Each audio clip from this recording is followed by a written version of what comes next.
Baik, hari ini kita akan belajar 3 subtopik, ikatan hidrogen, lepas tu ikatan datif dan ikatan logam.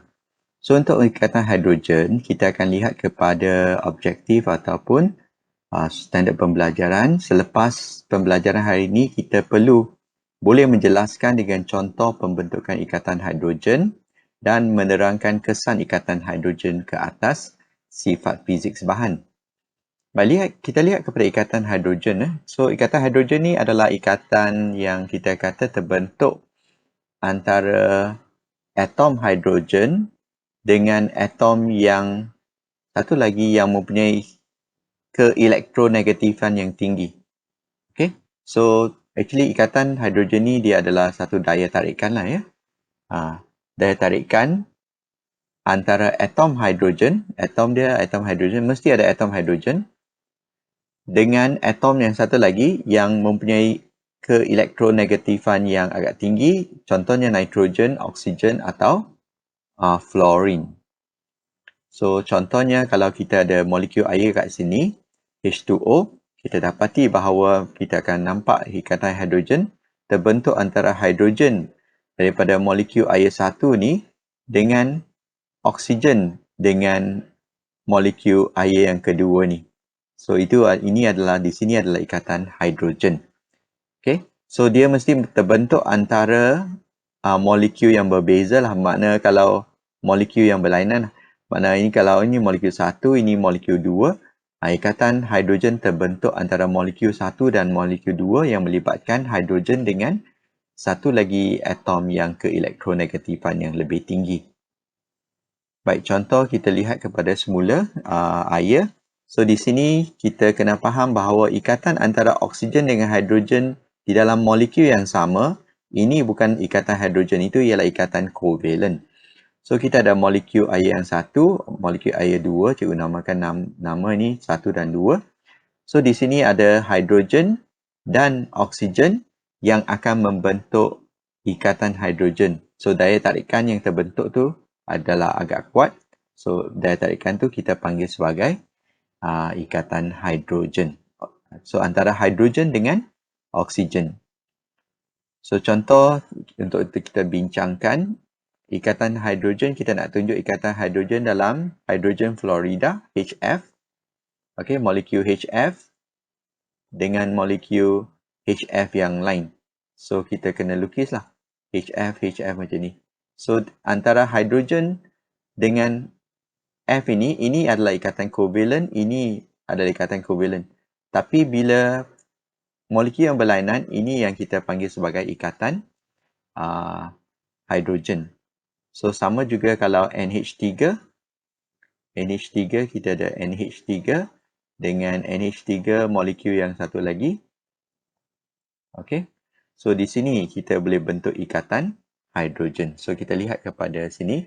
So kita kena faham yang warna hitam ni adalah ikatan kovalent, yang warna biru ni adalah ikatan hidrogen. So yang ini ikatan kovalent, okey, ikatan kovalent. Yang ini yang kita kata antara molekul amonia dengan molekul amonia yang lain, hidrogen dengan nitrogen yang membentuk ikatan hidrogen. So peranan ikatan hidrogen dalam kehidupan harian, kalau kita lihat rambut ni actually dia terdiri pada protein. Protein ni kalau monomer dia adalah asid amino, so kita ada hidrogen dan oksigen kat sini. So rambut kita akan melekat antara satu sama lain lah. Biasanya tak tebang kecuali kalau sangat-sangat kering. So sebab mengapa mereka melekat bersama-sama, sebab mereka ada, kita kata ikatan hidrogen daripada monomer dalam protein tu yang kita panggil sebagai asid amino. So oksigen daripada di sini dan hidrogen daripada molekul monomer yang satu lagi, mereka membentuk kita panggil ikatan hidrogen. Tapi yang lebih menarik adalah bila kita basahkan rambut kita, kita dapati bahawa rambut tu betul-betul melekat antara satu sama lain. Mengapa? Itu soalan dia boleh jawab dengan kaedah ni. Apabila rambut basah, so protein antara rambut dengan rambut yang berlainan tu mereka tidak akan membentuk ikatan hidrogen satu sama lain, tapi membentuk ikatan hidrogen dengan molekul air. So molekul air tu membentuk ikatan hidrogen. So air ni, H2O ni, hidrogen ni membentuk ikatan hidrogen dengan rambut ini yang ada oksigen, dan oksigen ni membentuk ikatan hidrogen dengan hidrogen daripada rambut satu lagi. So kita ada satu, kita kata bonding antara rambut satu dengan rambut dua. So mereka akan melekat bersama-sama dengan adanya molekul air. Baik, kalau kita pernah pergi ke bank dan kalau juruwang tu mengira, kalau dulu tidak ada mesin dan mereka mengira dengan tangan, apa yang kita dapati bahawa mereka akan basahkan jari mereka untuk cuba mengira mata wang ataupun wang kertas dengan lebih cepat. Mengapa boleh berlaku pengiraan yang lebih cepat dan lebih tepat? Sebab bila kita masukkan air ataupun kita rendam air pada jari kita, air ni ada oksigen. Oksigen akan membentuk ikatan hidrogen dengan hidrogen daripada selulosa ataupun kertas. Kertas yang kita untuk katakan mata wang atau kertas A4 yang kita guna tu. So kertas tu monomer ialah ini. So ada hidrogen dengan oksigen dan air membentuk ikatan kovalent. So mereka melekat dan lebih senang untuk kita mengira bilangan kertas ataupun wang kertas. Okey, so ini adalah etanol. Etanol, kalau kita lihat etanol ini, semua ikatan yang terbentuk yang warna hitam ni adalah covalent. Etanol ini adalah kita kata molekul yang lain, dan etanol ni boleh membentuk ikatan hidrogen antara oksigen dengan hidrogen ni. So bila ada ikatan yang kita kata ikatan hidrogen ni, maka apa yang berlaku, ikatan dia agak kuat. So takat lebur, takat didih untuk etanol ni menjadi tinggi. Kalau tidak, ikatan yang biasa ataupun daya tarikan yang biasa adalah van der Waals. Van der Waals ni biasanya lemah. Kalau lemah, makna takat lebur, takat didih dia akan jadi rendah. Tapi dengan adanya kita kata hydrogen bond atau ikatan hidrogen ini, biasanya apa yang berlaku adalah lebih banyak haba diperlukan sebab ikatan ni adalah ikatan yang lebih kuat. Dia sukar diputuskan. So bila kita sukar diputuskan, kita perlu lebih banyak haba untuk memutuskan atau mengatasi daya tarikan, dua daya tarikan van der Waals dengan ikatan hidrogen. Kalau klorin, klorin tak ada ikatan hidrogen. So apa yang berlaku adalah kita dapati bahawa takat lebur, takat didih dia jauh lebih rendah sebab mereka hanya ada, katakan Cl2 dengan Cl2, mereka hanya ada ikatan van der Waals. Van der Waals ni lemah, senang nak putuskan. Takat lebur, takat didih adalah rendah. Tapi bila kita kata etanol, mereka ada ikatan van der Waals dan juga tambah dengan ikatan hidrogen, maka takat lebur, takat didih dia menjadi lebih tinggi. Kesan fizik untuk contoh etanol. Etanol ini biasanya kita dapati dia boleh larut dalam air. Alkohol boleh larut dalam air. Mengapa dia boleh larut dalam air? Sebab dia ada ikatan yang kita kata ikatan hidrogen yang terbentuk antara etanol dengan air. Bila terbentuk ikatan tu, maka mereka akan kita anggap mereka boleh larut dalam air. So dia ada ikatan van der Waals antara molekul dan juga antara ikatan hidrogen antara oksigen daripada etanol dengan hidrogen daripada air. So dan juga hidrogen daripada etanol dengan oksigen daripada air. So ada banyak ikatan yang terbentuk, ikatan hidrogen terbentuk, maka dia boleh larut dalam air. Kita guna masa untuk buat uji kendiri 5.4. Sekarang kita akan masuk ke ikatan datif. Ikatan datif ni kita perlu jelaskan cara untuk membentuk ikatan datif. Ikatan datif ni lebih kurang sama dengan ikatan kita kata covalent lah, tapi kita panggil dia ikatan datif atau kita panggil ikatan koordinat Okay, dia sejenis ikatan kovalen di mana pasangan elektron dikongsi berasal daripada satu atom saja. Okay, biasanya kovalen kita ada dua atom, mereka kongsi. Saya letak satu elektron, saya sumbang satu elektron, kamu sumbang satu elektron, kita kongsi elektron. Tapi di sini pasangan elektron tu dikongsi oleh satu elektron saja. Okay, contoh yang ni, amonia ni. Amonia ni dia ada dua elektron tambahan. So, hidrogen ni langsung, H+ ni langsung tak ada elektron. So, mereka, apa yang berlaku adalah amonia sumbang dua-dua elektron ni dan H+ ni akan mencapai susunan elektron duplex yang stabil. Amonia tak ada rugi, dia masih mendapat susunan elektron oktet yang stabil. Okay, so contoh kalau kita ada ion hidroksonium. Ion hidroksonium berlaku bila asid masuk dalam air, kita akan membentuk H3O+. Baik, mengapa kita boleh bentuk H3O+? Okay, kita kena faham bahawa kalau kita lihat molekul air sahaja, okay, molekul air, maka kita akan dapati bahawa oksigen di dalam sini dengan hidrogen, mereka akan kongsi sepasang elektron ni. So, hidrogen dia sudah stabil, susunan oktet, duplex yang stabil. Oksigen juga stabil sebab dia ada 8. Okay, 6 dengan kongsi 2 daripada hidrogen, dia ada 8. So, bila dia jumpa dengan ion hidrogen H+ ni, ion hidrogen ni langsung tidak ada elektron di petala dia. So, apa yang dia buat adalah dia akan sumbang 2 elektron ni untuk dikongsi dengan ion hidrogen di sini.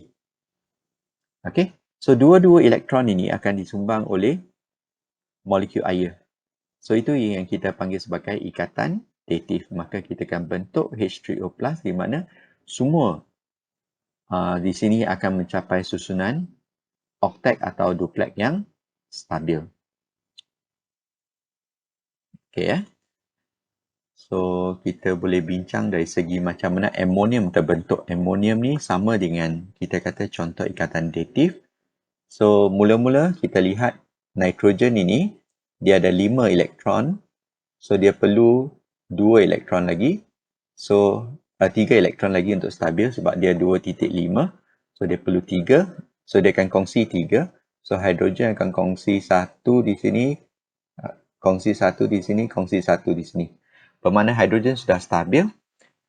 Okey, lepas itu, kita dapati bahawa nitrogen sekarang sudah stabil. Bila dia berjumpa dengan katakan H+, ion H+. Ion H+, seperti yang cikgu kata, dia tidak ada elektron di petala valence dia. So, apa yang berlaku adalah hidrogen di sini akan berkongsi elektron dengan amonia ni. Tapi dua-dua elektron ni akan disumbang oleh molekul amonia. So, dua-dua elektron ni bila disumbang, mereka akan bentuk amonium. So, dia special sikit, bukan macam ikatan kovalen biasa, tapi ikatan yang kita panggil ni ikatan datif atau ikatan koordinat. Apa yang berlaku adalah penyumbangan elektron tu datang daripada satu atom atau satu molekul sahaja. Bukan kongsi satu dengan satu. Okey? Itu adalah keistimewaan ikatan datif ini.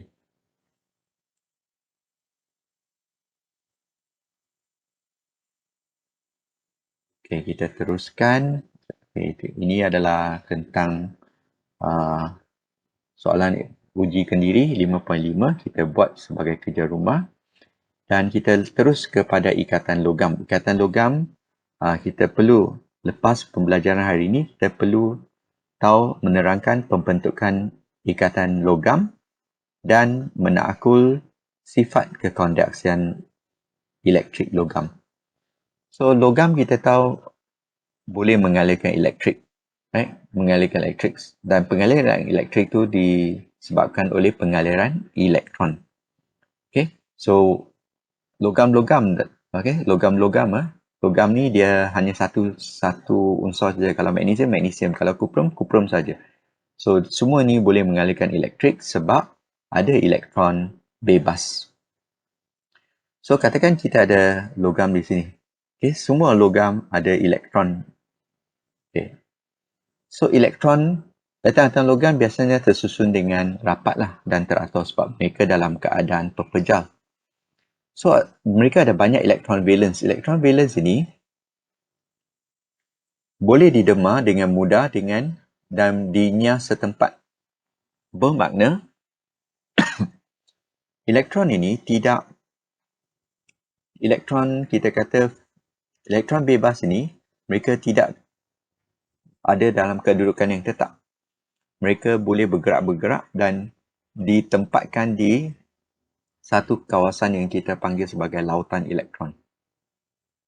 So bila elektron tu bergerak ke tempat lain, bergerak ke tempat lain, berkumpul di tempat lain, apa yang berlaku adalah logam-logam sekarang menjadi ion positif sebab bila elektron keluar, bermakna dia akan jadi positif. Kalau elektron dengan positif bersama-sama, mereka adalah neutral.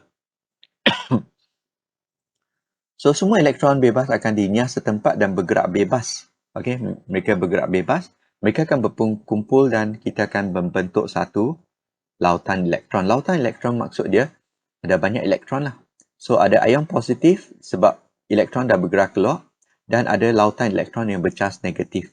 So ini yang kita bentuk, kita kata positif dan negatif itu akan menarik antara satu sama lain. Yang itu tarikan elektrostatik dan itu yang membentuk yang kita panggil sebagai ikatan logam. So kita kena faham ikatan logam tu bukan sebab kita kata terima dan sebagainya, tak ada.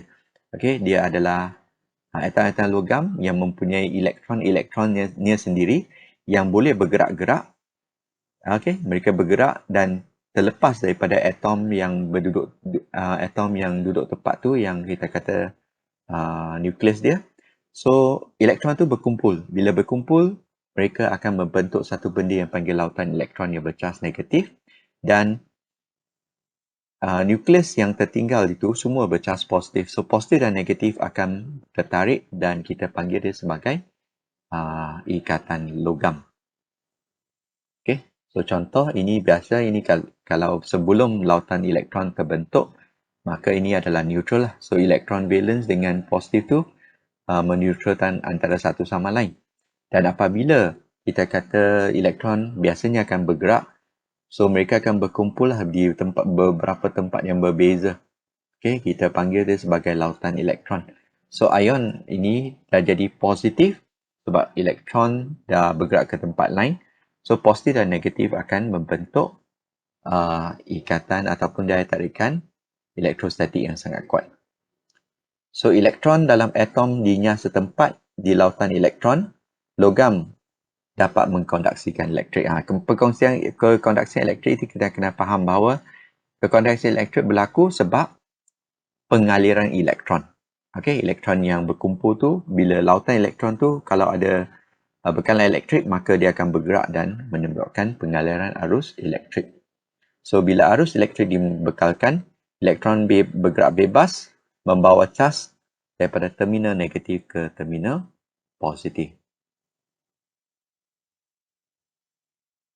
Baik, saya rasa itu saja yang kita akan belajar hari ini. So kita buat sekerja rumah untuk ujikan diri 5.6 untuk ikatan logam.